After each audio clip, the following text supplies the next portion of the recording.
Yes sir. हमारे ego पे हमने देखा कि कई तरीके से हमारे ईगो पे प्रेशर पड़ता है जी। कई तरीके से हमारे ईगो पे प्रेशर पड़ता है, जिसमें से एक हमारे अनडिजायरेबल जो डिजायर है, बेसिकली अनरीजनेबल डिजायर है, बेजा ख्वाहिशात हैं वो, साथ ही साथ इस दुनिया का, और सुपर ईगो का अलग प्रेशर है बेसिकली, नहीं। और इन सब की वजह से एरोसेल या टेंशन या एंजाइटी या स्ट्रेस जैसी कॉन्सेप्ट जो है वो उठ करके सामने आती है बेसिकली। ऐसी स्थिति में ईगो का रोल बढ़ जाता है। जाहिर है कि ईगो को हम लोगों ने प्रोटेक्टर्स ऑफ पर्सनालिटी कहा है या आर्मी ऑफ दी पर्सनालिटी कहा है। अब ईगो इंसान को प्रोटेक्ट करने के लिए, उसकी पर्सनालिटी को प्रोटेक्ट करने के लिए जो टेक्निक अपनाता है बेसिकली वो क्या कहलाता है जी? वो क्या कहलाता है? Defence mechanism. Ego defence mechanism कहलाता है ना। अब उसमें हमने कई तरीके के ईगो डिफेंस मैकेनिज्म का चर्चा किया आपके साथ। डिनाइल डिफेंस मैकेनिज्म जी, इसके अलावा हमने बात की आपके साथ जी, इसके साथ हमने बात की आपके साथ डिप्रेशन, रिप्रेशन, प्रोजेक्शन की बात करा, प्रोजेक्शन की बात हुई, डिस्प्लेसमेंट की बात हुई, डिस्प्लेसमेंट की बात हुई, रिलेशन की बात हुई, एलिमिनेशन की बात हुई, यूटिलाइजेशन, यूटिलाइजेशन और कंपनसेशन की बात हुई, रेशनलाइजेशन की बात हुई। ठीक है, आज उसी में आगे बढ़ते हैं। देखो जी, लेट से आने वाले फिर दिमाग ठंडा कर देंगे, ऐसे बेकार मतलब में आकर के बाद में नौटंकी करोगे तो दिमाग ठंडा कर देंगे। 9 बजे का मतलब नहीं समझ में आता है। चूसनी से दूध पिला दे 9 बजे का क्या मतलब होता है? अजीब पागलपंती है यार, कौन दुनिया में रह रहे हो तुम लोग? टाइम देखने आता है, घर के बच्चा से पूछ लेना, बताएगा 9 बजे कितना वो कहते हैं। जब शुरू करने वाला रहता है लोग बीच में ढना ढना करना शुरू कर देते हो। किसी दिन पकड़ा के एक आध को मिजाज पर ठंडा कर देंगे अस्थिर से। अरे खाली सुनना तो है भाई, जुड़ जाओ कम से कम टाइम से। पता नहीं हमारी की तरह तुम लोग को बोलना पड़ता तो क्या करते तुम लोग।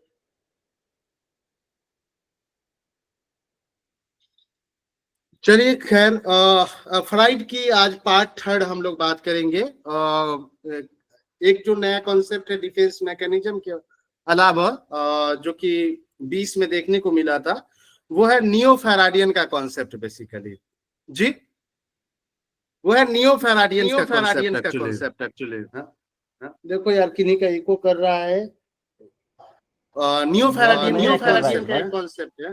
राजीव भाई का राजीव राजीव करके आप बोले थे ना सर, मैं किया था लेकिन अब लगता है आज नहीं बोलना पड़ेगा इधर से, मैं म्यूट कर देता हूँ। नहीं, शायद नेटवर्क का इशू होगा आपके तरफ। यस सर, आज हो रहा है, सुबह से ही प्रॉब्लम इधर। तो बेसिकली नियो फैराडियन का एक कॉन्सेप्ट आया था 2020 में एक्चुअली में। जब हम फ्राइड को इंट्रोड्यूस कर रहे थे उस दिन हम लोगों ने बात कही आपसे, हमने चर्चा रखी कि psycho analysis schools of psychology की जब स्थापना हुई, साइकोसेक्सुअल डेवलपमेंट की जब शुरुआत हुई, साइकोसेक्सुअल स्कूल्स ऑफ साइकोलॉजी की जब स्थापना हुई, तो उस वक्त फ्राइड के साथ कई लोग थे जो काम कर रहे थे। जैसे में हमने नाम लिया था एडलर, जूंग, हॉर्नी वगैरह वगैरह का हमने नाम लिया था। इन सब ने बेसिकली फ्राइड के साथ शुरुआत में काम की। Psycho analysis schools of psychology की स्थापना में सब लोग साथ थे। बाद में चूंकि जब साइकोसेक्सुअल कॉन्सेप्ट आए और फ्राइड ने विवादित बयान दिया, उसके बाद एडलर, हॉर्नी और जुंग्स वगैरह को लगा, इरिक्सन वगैरह को लगा कि भाई फ्राइड की वजह से हम लोग क्या हो जा रहे हैं जी, फ्राइड की वजह से क्या हो जा रहे हैं हम लोग, बदनाम हो जा रहे हैं बेसिकली, नहीं तो। और दूसरी चीज ये कि उस स्कूल्स का नाम जब भी जोड़ा जा रहा है तो फ्राइड से जोड़ा जा रहा है, लेकिन जबकि काम उसके साथ उस स्कूल्स में कई लोग कर रहे हैं। तो ऐसी हालात में जिन लोगों ने ये पाया कि फ्राइड जो अब कॉन्सेप्ट दे रहे हैं उसमें डिफेक्ट है एक्चुअली, और उस डिफेक्ट की वजह से शुरुआत के जो फॉलोअर्स थे जो काम कर रहे थे फ्राइड के साथ में, उन लोग खुद को फ्राइड से अलग कर लिया इन लोगों ने जी। इन लोगों ने फ्राइड से खुद को जी खुद को अलग कर लिया बेसिकली, है ना, अलग कर लिया। अलग स्कूल्स ऑफ साइकोलॉजी की सबने स्थापना की बेसिकली। तो जो लोग शुरुआत में साथ थे, लेकिन साइकोसेक्सुअल कॉन्सेप्ट आने के बाद जो जिन लोगों ने फ्राइड से दूरियां बना ली, जैसे में एडलर है, हॉर्नी है, जूंग है, एरिक्सन है, ये लोग सब साथ में काम कर रहे थे बेसिकली। तो इन लोगों ने जो दूरियां बनाई ना, इन लोगों ने अपने आप को नाम दिया नियो फेराडियन या पोस्ट फेराडियन नाम दिया, या नियो एनालिटिक या साइकोडायनामिक नाम दिया बेसिकली इन लोगों ने खुद को। सो बेसिकली इसमें ये पूछा जाएगा कि इनमें से कौन नियो फेराडियन या पोस्ट फेराडियन या नियो एनालिटिक या फिर साइकोडायनामिक कहलाते हैं बेसिकली। तो सिंपल याद रखना है, आमतौर पे 3-4 लोगों का नाम आता है, जिसमें हमने आपको बताया एडलर है, हॉर्नी है, जुंग है और एरिक्सन है, जो कि शुरुआत में फ्राइड के साथ काम किए, लेकिन बाद में इन लोगों को डिफेक्ट महसूस हुआ और ये लोग खुद को फ्राइड से अलग कर लिया। जिन लोगों ने अलग किया उन लोगों ने अपना नाम दिया उन लोगों ने अपना नाम दिया नियो फेराडियन या पोस्ट फेराडियन कहें आप, या इसी को नियो एनालिटिक कहें, है ना, या फिर आप इसको साइकोडायनामिक कहें, बिल्कुल साइकोडायनामिक कहें। तो ये एक कॉन्सेप्ट है जिसको आपको ध्यान में रखना है। आमतौर पे एडलर का नाम आएगा, बाकी हमने आपको एक्स्ट्रा हॉर्नी, जुंग्स, एरिक्सन वगैरह का नाम दिया है। तो ये एक कॉन्सेप्ट याद रखिएगा बेसिकली। उसके बाद जो इसी कड़ी में बात हो रही है वो साइकोसेक्सुअल डेवलपमेंट की बात हो रही है। जैसा कि हमने कहा कि फ्राइड की थ्योरी को समझने के लिए आपको 3 कंपोनेंट्स पर ध्यान देना पड़ेगा, 3 पहलुओं पर ध्यान देना पड़ेगा। एक तो हमने topographic model of the psyche का चर्चा किया जी, उसके बाद जिसमें हमने कॉन्शियस, अनकॉन्शियस, प्री कॉन्शियस और सब कॉन्शियस का कॉन्सेप्ट रखा। उसके बाद हमने स्ट्रक्चर ऑफ द पर्सनालिटी की बात की, और स्ट्रक्चर ऑफ द पर्सनालिटी में हमने ईड, ईगो एंड सुपर ईगो का कॉन्सेप्ट रखा, है ना, सुपर ईगो का कॉन्सेप्ट रखा, और उसी सिलसिले में डिफेंस मैकेनिज्म को पढ़ना पड़ा। और तीसरा जो कॉन्सेप्ट है वो है हमारा साइकोसेक्सुअल डेवलपमेंट, मनोलैंगिक विकास जिसको कहते हैं। देखिए, इन्होंने जो पहला स्टेज दिया है वो बेसिकली कहलाता है मुखावस्था या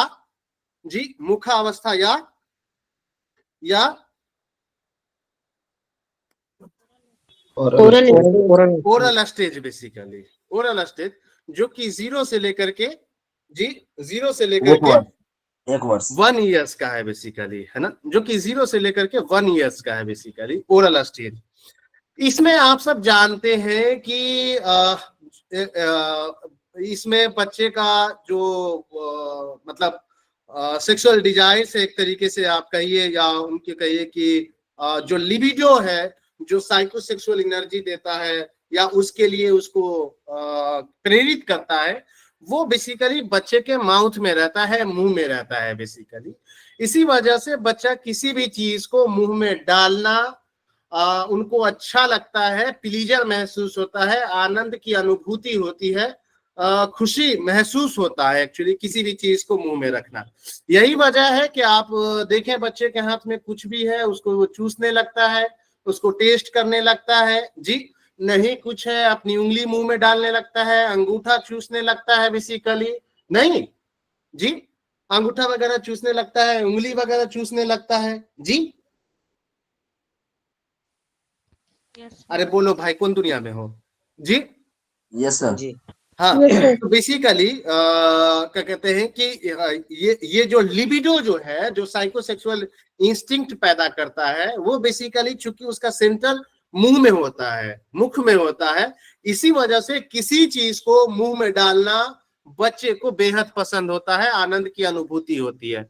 फ्राइड कहते हैं कि अगर इस अवस्था में यानी ओरल स्टेज में सही तरीके से ट्रेनिंग नहीं कराई जाएगी, अर्थात माता पिता ध्यान नहीं देंगे बच्चे को, तो बच्चा ओरल फिक्सेशन का शिकार हो जाएगा। ओरल फिक्सेशन का शिकार हो जाएगा इन द सेंस बच्चे की पर्सनालिटी आगे चल करके स्मोकर की हो जाएगी, नेल बीटर्स की हो जाएगी, अंगुली चुबाने वाले की पर्सनालिटी हो जाएगी, या अंगूठा चूसने वाली पर्सनालिटी हो जाएगी। इसीलिए ओरल स्टेज में प्रॉपर ट्रेनिंग और प्रॉपर केयरिंग, जी प्रॉपर ट्रेनिंग और प्रॉपर केयरिंग जरूरी है। जरूरी है, बेसिकली जरूरी है। आपको देखना पड़ेगा बच्चे को कि जब बच्चा किसी चीज को मुंह में रखे तो बेजा किसी चीज को मुंह में ना रखे, लंबे अरसे तक ना रखे, लंबे समय तक ना रखे, तो आपको ध्यान देना पड़ेगा। बेसिकली रखने का कारण है, जैसा कि हमने बताया, कि जो लिबिडो है, जो साइकोसेक्सुअल एनर्जी है, जो सेक्सुअल डिजायर्स या सेक्सुअल इंस्टिंक्ट पैदा करता है, वो एक्चुअली उसका सेंटर मुख में होता है, केंद्र में होता है, मुख के केंद्र में होता है। इसी वजह से वो किसी भी चीज को मुख में रखना पसंद करता है, वो उसकी बेसिक इंस्टिंक्ट है। लेकिन हमारा फर्ज बनता है कि उनकी उस लेवल पे सही तरीके से ट्रेनिंग कराई जाए।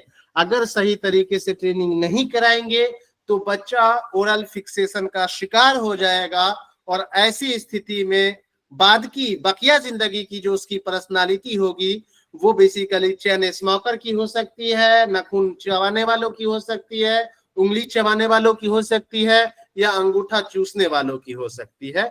इसीलिए आपको इस अवस्था में बच्चों की प्रॉपर ट्रेनिंग करनी है, प्रॉपर ध्यान रखना है। बेसिकली देखिए, इस अवस्था में ओरल स्टेज में दो तरीके की व्यक्तित्व या दो तरीके की जो पर्सनालिटी है वो उभर करके सामने आती है।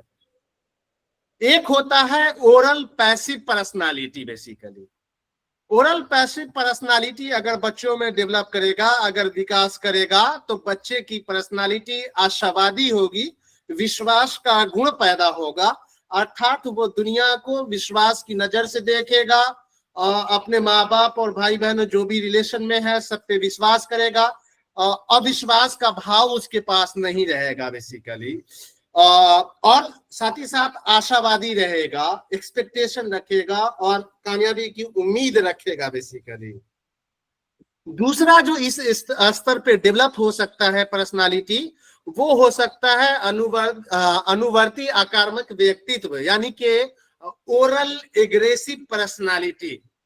यानी कि इस स्तर पे बच्चे को अगर सही तरीके से नहीं देखा जाएगा तो बच्चे में शोषण करने की गुण डेवलप हो जाएगी, प्रभुत्व कायम करने का गुण पैदा हो जाएगा, दूसरों को दर्द देना, दूसरों को पीड़ा देना, दूसरों को तकलीफ देना इन्हें पसंद होगा, इन्हें अच्छा लगेगा।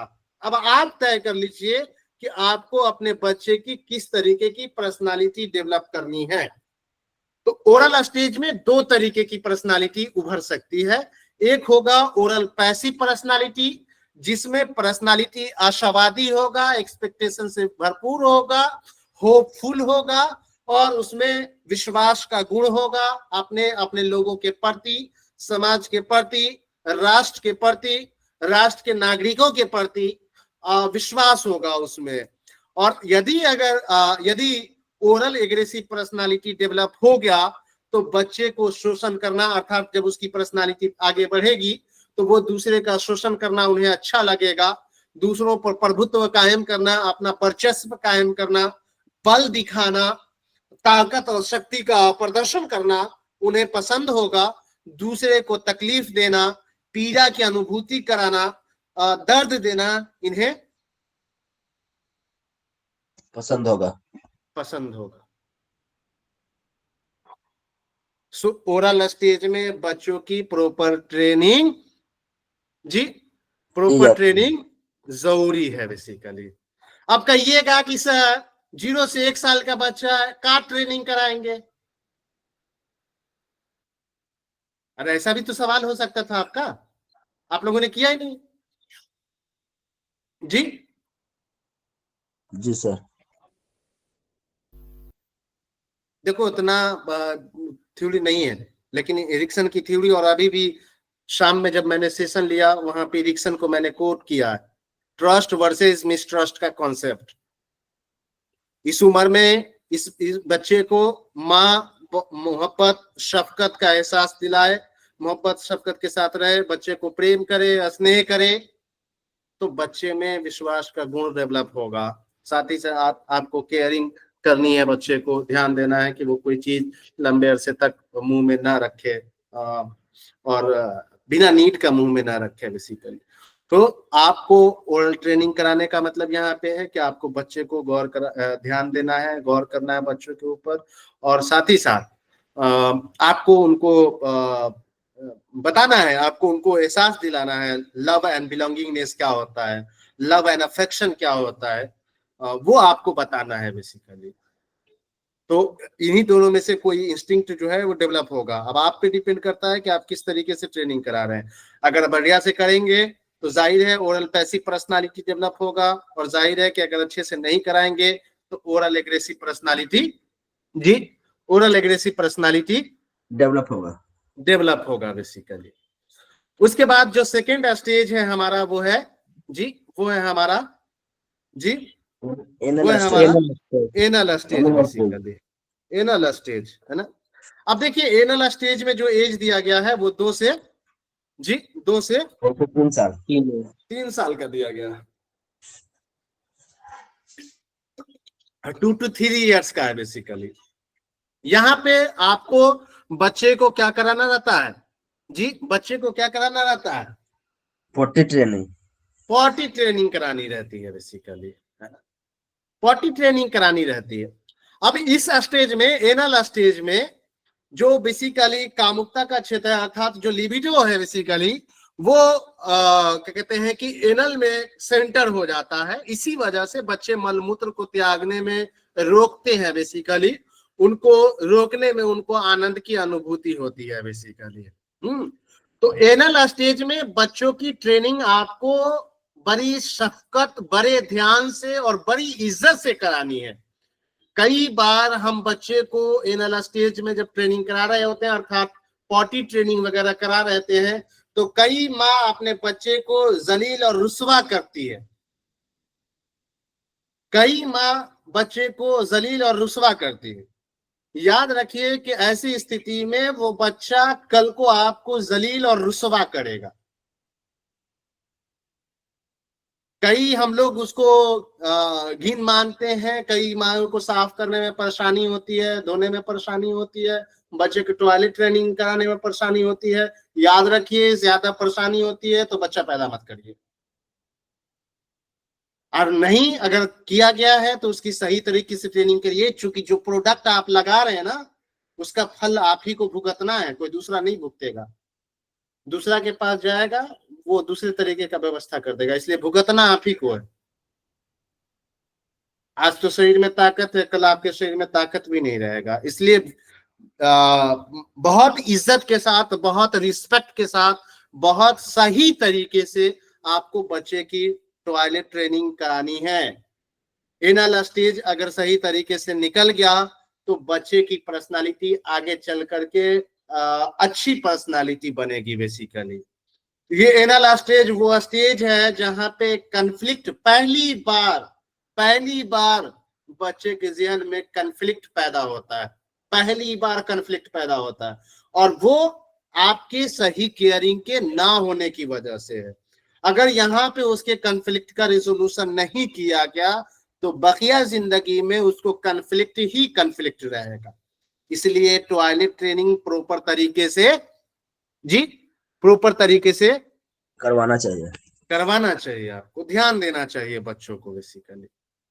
और बच्चे जब कहें कि उनको जब टॉयलेट लगाए तो आप उनके लिए हमेशा तैयार होइए, रोकने का मौका नहीं दीजिए, रुकना नहीं चाहिए, क्योंकि स्टिमुलेशन होगा, रुकेगा तो और उसको अच्छा लगेगा, आनंद की अनुभूति होगी, इसलिए ऐसा नहीं करना है हमें बेसिकली। तीसरा स्टेज जो है वो है हमारा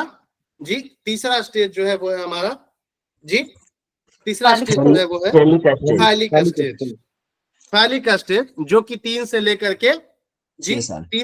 के 6 साल तक का होता है बेसिकली, है ना, 6 साल तक का होता है बेसिकली। ये वो अवस्था है जहां पे अपने बच्चे और बच्चियों को बहुत केयर करने की जरूरत है, प्रॉपर डिस्टेंस मेंटेन करके अपनी लव और उनके प्रति जो हमारी लगाव है उसको भी शो करना है, लेकिन एक प्रॉपर गैप रखते हुए। चूंकि फैलिक स्टेज में ओडिपस और इलेक्ट्रा कॉम्प्लेक्स अर्थात मातृ प्रेम और पितृ प्रेम डेवलप होता है। बच्चियों में पितृ प्रेम डेवलप होता है, उसी तरीके से बच्चों में मातृ प्रेम डेवलप होता है बेसिकली। यानी कि जो बच्चियां हैं वो अपने पापा की तरफ, अपने फादर की तरफ रागिब होती हैं, वो अपने फादर को सिर्फ अपना मानती है, बीच में अपनी माँ को दुश्मन हरीफ की निगाह से देखती है, और उसको लगता है कि उसके और पापा के दरमियान में उसकी माँ हायल बनी हुई है। इन द सेम मैनर्स लड़के को लगता है कि उसके और उसकी माँ जो है उसके बीच में उसका फादर जो है वो हायल बना हुआ है, अर्थात अपने फादर को हरीफ की निगाह से, दुश्मन की निगाह से देखता है।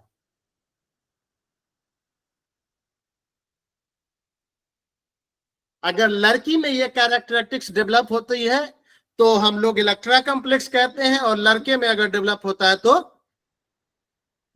लड़के में डेवलप होता है तो ओडिपस कॉम्प्लेक्स कहते हैं बेसिकली, है ना। तो आपको ध्यान देना पड़ेगा इस स्टेज में बच्चे और बच्चियों से प्रॉपर डिस्टेंस मेंटेन, के प्रॉपर गैप मेंटेन करना पड़ेगा। देखिए जाहिर है कि बच्चे हमारे हैं, जाहिर है कि वो हमारे पास रहेंगे, जाहिर है कि हमें देखना पड़ेगा, लेकिन एक मेंटेन करना पड़ेगा, क्योंकि ये उसकी गलती नहीं है,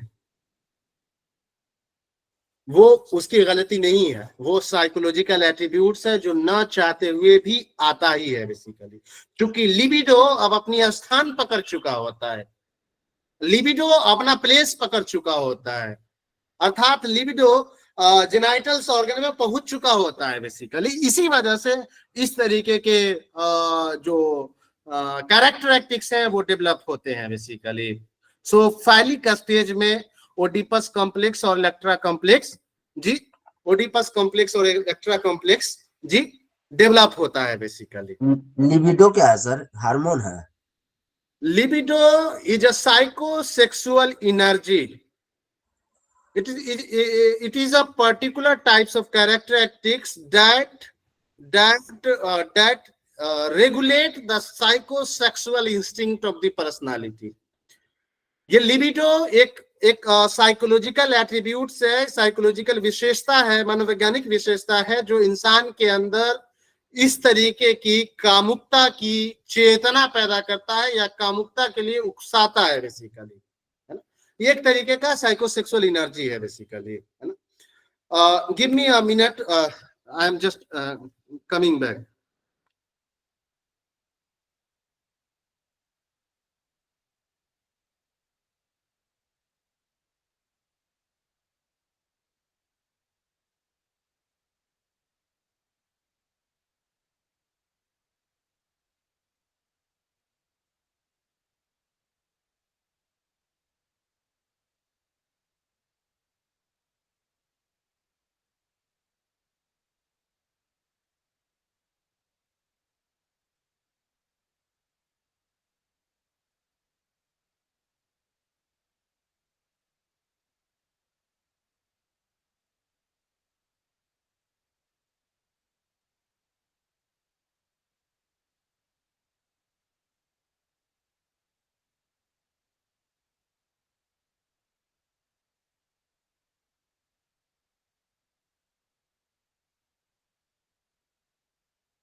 हाँ भाई, तो क्या बातें हो रही थी?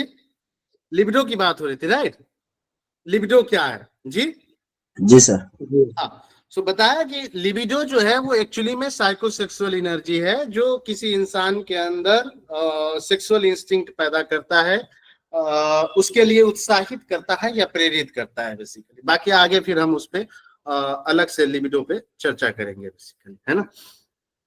सो फैलिक स्टेज में हमने बताया कि बॉयज में ओडिपस कॉम्प्लेक्स डेवलप होता है और गर्ल्स में Electra complex. Electra complex develop होता है बेसिकली, जहाँ पे ओडिपस कॉम्प्लेक्स के अंदर बच्चे अपनी माँ की तरफ रागिब होते हैं और अपने फादर को हरीफ या दुश्मन की निगाह से देखते हैं। वहीं बच्चियां अपने फादर्स की तरफ रागिब होती हैं और अपनी माँ को बुरी नजर से देखती है। बुरी नजर से देखती, आई मीन बुरी नजर से इन द सेंस दुश्मन की निगाह से देखती है ना। जी सर। अपने फादर को सिर्फ अपना मानती है। और जैसा कि मैंने कहा कि ये हमारी स्टेज स्पेसिफिक कैरेक्टरिस्टिक्स है जिसको हम लोग रोक नहीं सकते, वो आकर के रहेगा, बस थोड़ा सा हमें ध्यान देना है इस स्टेज में। सो ये था आपका फैलिक स्टेज। इसमें एक कहानी भी आप लोगों ने सुना होगा, आई होप के एक लड़का था, उसी के नाम से बेसिकली इसका नाम ओटिपस कॉम्प्लेक्स भी रखा। एक लड़का था, उसने अपने पिता का उसने कत्ल कर दिया था, अपने फादर्स का उसने कत्ल कर दिया था। सुना ऐसा वाला कहानी? नहीं जी सुना सर। अच्छा, और देखो पूरा डिटेल्स में तो नहीं कह सकते, बट एक एक्चुअली में एक बच्चा था जिसको बार बार हाथ धोने की जो है आदत थी, है ना, और रहे रहे वो जाकर के हाथ धोता था साबुन से। तो उस पे केस स्टडी किया गया तो पता ये चला कि बचपना में उसने अपने फादर का कत्ल कर दिया, आई मीन के फैलिक स्टेज में उसने अपने फादर का कत्ल कर दिया, मर्डर कर दिया, और उसको लगता है कि उसने जो मर्डर किया है वो हाथ में खून अब तक लगे हुए हैं, इसीलिए वो हाथ बार बार धो रहा है, बार बार साबुन से हाथ धो रहा है। पता चला कि क्यों कत्ल किया गया, तो ये बातें निकल करके आई बेसिकली इस तरीके की कि वो जो है एक्चुअली में फादर को वही दुश्मन की निगाह से देख रहे थे, हरीफ की निगाह से देख रहे थे, और अपनी माँ को सिर्फ अपना मान रहे थे। तो इसी वजह से उसने अपने फादर का क्या कर दिया, अपने फादर का क्या किया, कत्ल कर दिया बेसिकली। हाँ, तो इसलिए आपको थोड़ा सा जो है इस स्टेज पे बच्ची को और बच्चे को दोनों को ध्यान देना पड़ेगा। चलो, सो अब तक की जो चर्चा हुई उसमें पहला हम लोगों ने चर्चा किया जी, पहला चर्चा किया ओरल स्टेज की जी, सर। ओरल स्टेज की, जो कि 0 से लेकर के 1 ईयर्स तक का बात हुई, जिसमें 2 तरीके की हमने पर्सनालिटी बताया। एक हमारा बताया ओरल पैसिव पर्सनालिटी और दूसरा बताया ओरल एग्रेसिव पर्सनालिटी। ओके, उसके बाद फिर हमने बात की जी, फिर हमने बात की एनल स्टेज की, जो कि 2 से लेके 3 इयर्स जी 3 इयर्स का था बेसिकली, जिसमें हमने देखा कि लिबिडो एनल में जमा हो जाता है और उसको रोकना उन्हें पसंद हो जाता है, जहां पे हम पॉटी ट्रेनिंग कराते हैं, टॉयलेट ट्रेनिंग कराते हैं। हमने कंडीशंस बताए कि किस तरीके से आपको पॉटी ट्रेनिंग करानी है बच्चों को। उसके बाद फिर हमने बात की फैलिक स्टेज की जी। फैलिक स्टेज जो है वो हमारा था 3 से लेकर के 6 साल का बेसिकली, है ना, 3 से लेकर के 6 साल का एज था, जहां पे 2 तरीके के कैरेक्टरिस्टिक्स निकल करके आए, Oedipus complex and Electra complex basically, Electra complex. Okay, next stage है हमारा जी, नेक्स्ट स्टेज है हमारा लेटेंसी स्टेज। हाँ, लेटेंसी स्टेज बेसिकली, जो कि 6 से लेकर के जी 6 से लेकर के 12 इयर्स तक का, 12 साल तक का हो गया, अर्थात ये लेटर चाइल्डहुड की अवस्था है। लेटर चाइल्डहुड की अवस्था, लेटर चाइल्डहुड में ऑलरेडी हम लोग देख चुके हैं कि बच्चा सेम सेक्स पियर्स के साथ रहना पसंद करता है ना, सेम सेक्स पियर्स के साथ रहना पसंद करता है, अर्थात ग्रुप में रहता है, समूह में रहना पसंद होता है, लेकिन वो समूह वो ग्रुप जी सेम सेक्स का हो, नहीं, जिसको हम लोगों ने गैंग लीप जैसी कैरेक्टरिस्टिक्स भी तो चर्चा की थी ना जी। तो यहाँ पर लेटेंसी पीरियड में बच्चा जो है, लेटेंसी स्टेज में जो है बच्चा अपने सेम सेक्स पीयर्स के साथ वक्त गुजारना, उनके साथ बैठना, उनके साथ खेलना उन्हें पसंद होता है बेसिकली, जिसमें क्या कहते हैं कि लिबिडो का क्षेत्र जो है वो एक्चुअली इंस्टिंक्ट जो है वो दब जाता है। क्या कहते हैं कि हम उम्र के बच्चों के साथ खेलना और क्या कहते हैं कि कूदना, ये तमाम चीजें पसंद होती है। ऐसी स्थिति में जो लिबिडो का इंस्टिंक्ट है वो दब जाता है इस लेटेंसी पीरियड में आकर के। उसके बाद आपका नेक्स्ट जो फेज है वो है आपका जेनाइटल स्टेज बेसिकली, है ना, जेनाइटल स्टेज, जो कि बियॉन्ड प्यूबर्टी का स्टेज है, अर्थात 12-14 वर्ष के बाद का ये पीरियड है जेनाइटल स्टेज, जिसमें हम लोग ऑलरेडी एडोलेसेंस पीरियड को देख चुके हैं, जिसमें बच्चा अपोजिट सेक्स पीयर्स के साथ क्या होता है जी, अपोजिट सेक्स पीयर्स के साथ अट्रैक्ट होता है। मतलब सिर्फ लड़के के लिए ये नहीं है, लड़कियां भी ऐसा करती हैं, उनके साथ भी ऐसा रहता है बेसिकली। दोनों में इस तरीके की इस वक्त जेनाइटल स्टेज में फिर से जो लिबिडो है वो जेनाइटल ऑर्गन में पहुंच जाता है और फिर वो इंस्टिंक्ट जो है वो पैदा करना शुरू कर देता है, उत्साहित करना शुरू कर देता है बेसिकली। और इसी वजह से इस स्टेज में दोनों सेक्स, मेल और फीमेल, यानी बच्चे और बच्चियां दोनों अपने अपोजिट जेंडर की तरफ रागिब हो जाती हैं, अपोजिट जेंडर्स की तरफ माइल हो जाती हैं बेसिकली, क्योंकि यहाँ पे हार्मोन्स का निर्माण होने लगता है, जिसके कारण जो है वो आकर्षण जो है वो बढ़ने लगते हैं और तीव्र आकर्षण बढ़ने लगते हैं बेसिकली। इसी वजह से इस स्टेज में अगर माँ बाप सही से टाइम दे, सही तरीके की सुख सुविधा हो और बच्चे का खास ख्याल रखे तो ऐसा होने से बच सकता है। देखिए, समहाव तो इंटरेक्ट होंगे ही, समहाव अट्रैक्ट होंगे ही, लेकिन आप अगर सही तरीके से तवज्जो दें, ध्यान दें, तो आप इस पे काबू पा सकते हैं। अदरवाइज यहाँ पे आपने देखा है कि हजार्डस भी हो सकता है, सुसाइडल टेंडेंसी भी आ सकती है अगर कुछ गड़बड़ हुआ तो। लिहाजा ये एक साइकोलॉजिकल एट्रीब्यूट्स है जिसको हम लोग बुरा मानते हैं। हमारे बच्चे अगर ऐसे करने लगते हैं तो हम लोग उसको बुरा मानते हैं। देखिए, बुरा मानने की बात नहीं है, हम आप भी उसी स्टेज से गुजरे हैं, बुरा मानने की बात नहीं है, ध्यान देने की बात है ना जी, ध्यान देने की बात है, बुरा मानने की जरूरत नहीं है। बच्चे में वो कैरेक्टरिस्टिक्स आ रहा है, वो जबरदस्ती ला नहीं रहा है, उसमें आ रहा है तो उसको वो क्या करेगा। जब आप नहीं रोक सकते तो बच्चा कैसे रोकेगा जी, जब आप नहीं रोक सकते तो वो कैसे रोकेगा बेसिकली। तो उसको रोका नहीं जा सकता है, उसमें कोई शर्मिंदगी नहीं है, कोई शर्मिंदगी की बात नहीं है। बेकार मतलब का जबरदस्ती का शर्मिंदगी मत बनाइएगा सिचुएशंस को। हो जाते हैं, बच्चे हैं, साइकोलॉजिकल इंस्टिंक्ट डेवलप हुआ है, बस आप ध्यान धरिए, केटर करिए, वक्त दीजिए अपना, और कोई बात नहीं है उसी का, बुरा मानने की बिल्कुल भी जरूरत नहीं। यहां तक की बात हो गई आपको साइकोसेक्सुअल स्टेज के अंदर। इसके अलावा मुझे याद नहीं, लेकिन मैंने किसी दिन आपके साथ चर्चा किया था नर्सिसिज्म की कैरेक्टरिस्टिक्स पे। आई थिंक इन्फेंसी स्टेज जब मैं पढ़ा रहा था तब आपसे चर्चा किया था जी, याद है किसी को? इन्फेंसी स्टेज में शायद हमने कहा था ना नर्सिसिज्म का कॉन्सेप्ट जी।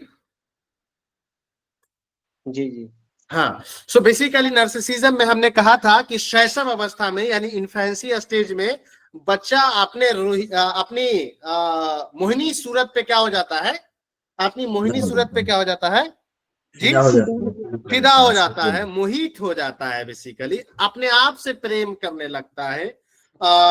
इस तरीके से स्वमोह या आत्म मोह या आत्म प्रेम की जो कैरेक्टरिस्टिक्स बच्चों में डेवलप होती है, इसको फ्राइड ने क्या कहा है, नर्सिसिज्म। नर्सिसिज्म, हाँ, नर्सिसिज्म कहा है बेसिकली।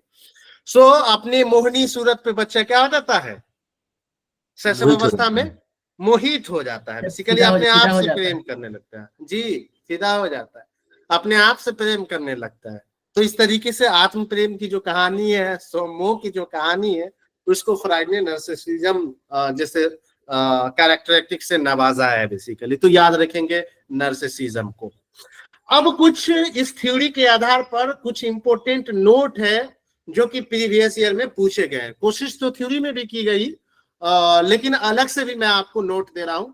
हालांकि कई पॉइंट्स आपको ऑलरेडी थ्योरी के अंदर डिस्कस हुए हैं, लेकिन अलग से नोट दे रहा हूं क्योंकि आपको याद रखना है। देखिए, फ्राइड का ये मानना है, फ्राइड ऐसा महसूस करते हैं, उन्होंने कहा कि अगर टॉयलेट ट्रेनिंग के दौरान बच्चे को पॉजिटिव एक्सपीरियंस कराया गया, अर्थात लव, अफेक्शन, बिलोंगिंगनेस का अगर एहसास कराया गया, माँ अगर बिना जिल्लत और रुसवाई के, जी, बिना डांट डपट के अगर बच्चे की टॉयलेट ट्रेनिंग कराएगी, अर्थात बच्चों में पॉजिटिव एक्सपीरियंस डेवलप होगा, तो बकिया जिंदगी में उसकी पर्सनालिटी प्रोडक्टिव और डेवलप्ड होगी, प्रोडक्टिव और क्रिएटिव पर्सनालिटी बनेगी।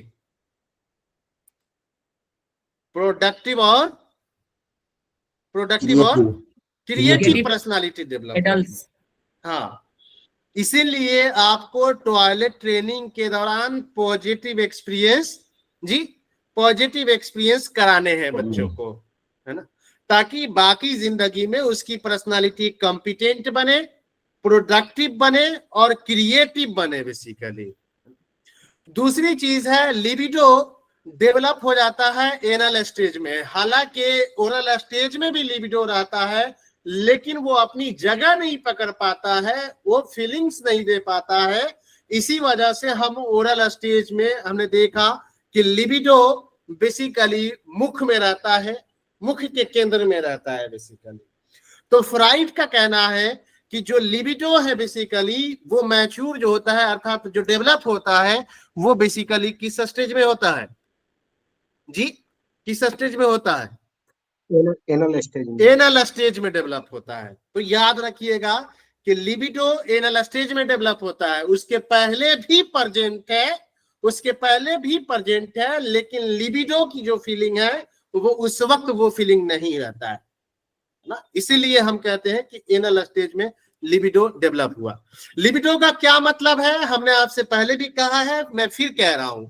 Libido is a term that we commonly use to describe sexual drive or desires for sexual activities, to have to induce to sexual activities actually।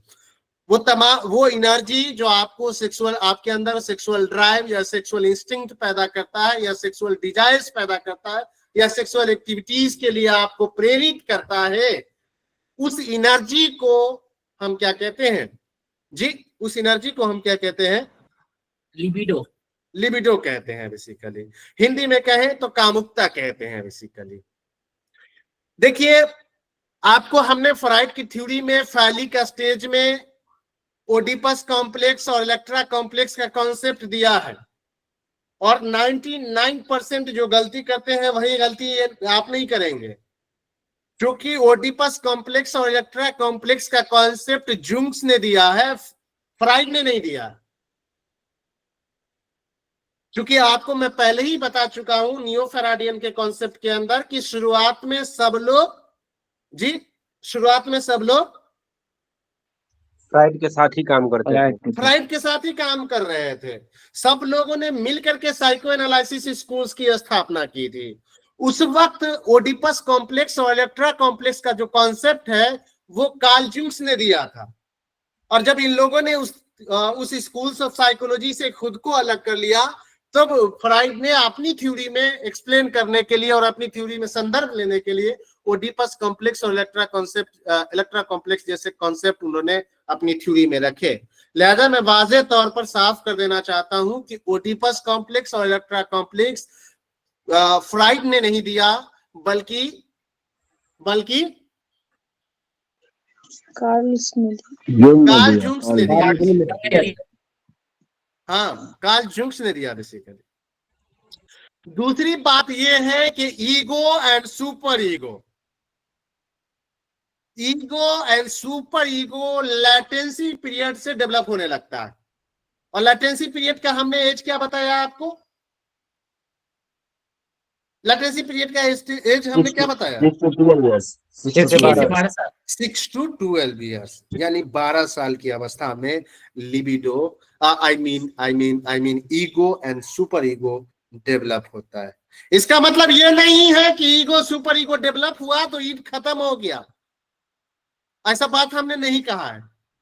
हमने कहा है कि ego and super ego latency period में develop होता है।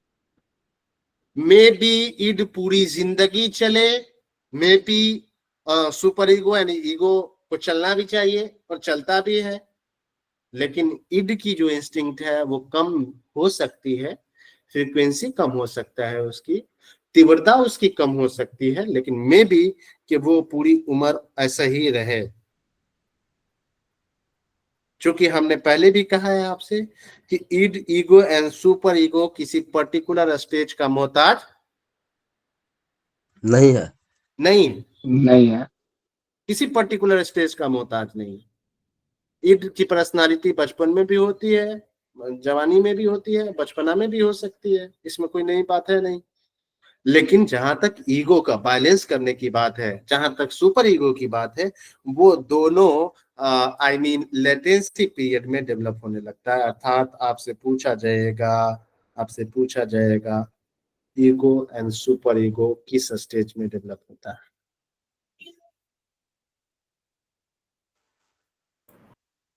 जी, किस stage में develop होता है भाई? लेटेंसी लेटेंसी है। आए लेटेंसी पीरियड में डेवलप होता है, 6 से लेके 12 साल की मरहला में डेवलप होता है। अब आइए फ्राइड की लास्ट कॉन्सेप्ट, जो कि हमने पहले दिन की ओरिएंटेशन में कहा था, डायनामिज्म ऑफ पर्सनालिटी या डायनामिक ऑफ पर्सनालिटी कहा था ना भाई जी? कहा था ना डायनामिज्म ऑफ पर्सनालिटी या dynamics of personality. I hope आप याद होगा आपको।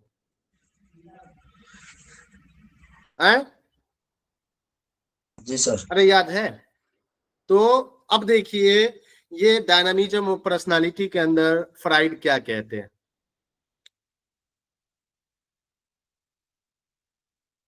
डायनामिज्म ऑफ पर्सनालिटी के अंदर फ्राइड का कहना है, या डायनामिक्स ऑफ पर्सनालिटी के अंदर फ्राइड का कहना है कि इंसान की पर्सनालिटी पे दो तरीके के आई मीन डायमेंशंस हो सकते हैं, एस्पेक्ट हो सकते हैं, पहलू हो सकते हैं। एक पहलू कहलाता है इरोस और दूसरा पहलू कहलाता है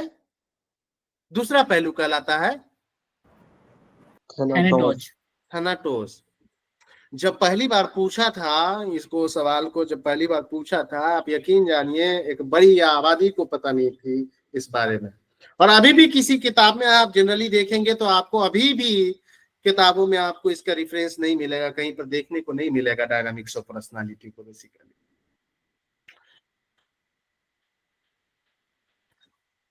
फ्राइड का कहना है कि इंसान की पर्सनालिटी के दो पहलू हो सकते हैं, दो एस्पेक्ट हो सकते हैं, दो तरीके की डायनामिज्म हो सकती है। एक है हमारा इरोस और दूसरा है थैनाटोस।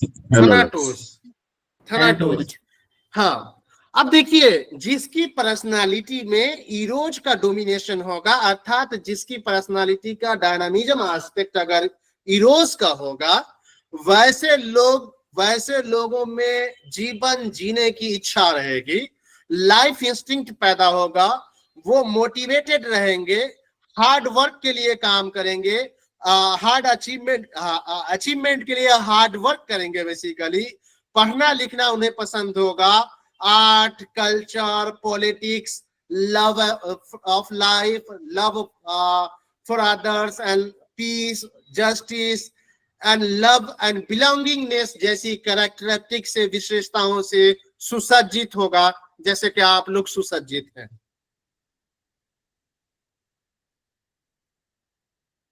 जिस इंसान के पर्सनालिटी पे इरोज का डोमिनेशन होगा, इरोज का प्रभाव होगा, इरोज की कैरेक्टरिस्टिक्स होगी, वैसे लोग लाइफ से प्यार करेंगे, जिंदगी से प्यार करेंगे,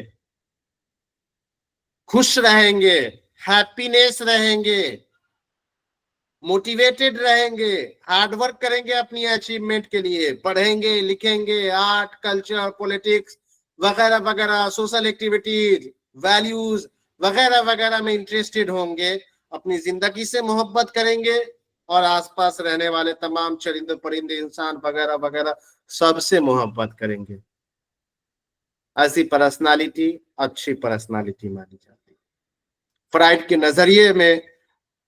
नजरिए में इरोज वाली जो पर्सनालिटी है वो बेहतर पर्सनालिटी है, और वो इरोज की पर्सनालिटी तभी बनेगी जब फ्राइड के अकॉर्डिंग साइकोसेक्सुअल स्टेज और उसके पहले ईगो एंड सुपर ईगो का बैलेंस होगा, फिर साइकोसेक्सुअल डेवलपमेंट सही तरीके से कराए जाएंगे, तब जाकर के इरोज जैसी गत्यात्मक पहलू आपकी पर्सनालिटी पे डोमिनेट करेगा।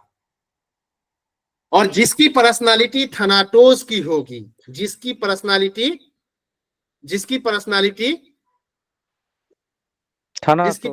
थैनाटोज या जिसकी पर्सनालिटी थनाटोस की होगी वो नेगेटिव इंसान होगा, हमेशा मरने मराने की बात करेगा, उसमें डेथ इंस्टिंक्ट पाया जाता है, बेसिकली डिस्ट्रक्टिव मोटिवेशंस पाया जाता है, डिस्ट्रक्टिव गतिविधियों में लीन होगा, डिस्ट्रक्टिव काम करेगा, समाज में उल्टा फुल्टा काम करेगा, मारपीट पर उतारू हो जाएगा, मरने मराने पर उतारू हो जाएगा, घृणा फैलाएगा, नफरत फैलाएगा, बुग़्ज़ और हसद और कीना रखेगा अपने सीने में, मारकाट पे उतरेगा, वार पे उतरेगा, सुसाइड अटेम्प्ट करेगा, यानी नेगेटिव पर्सनालिटी होगी थनाटोस वाली। इन दोनों के बिहाफ में बस एक बात कह रहे हैं और उसको गांठ बांध दीजिए, बहुत ज्यादा याद रखने की, बहुत ज्यादा प्रेशर देने की जरूरत नहीं, सिंपल एकदम सीधा सीधा याद रखिए। इरोज लाइफ इंस्टिंक्ट डेवलप करेगा, थनाटोस डेथ इंस्टिंक्ट डेवलप करेगा।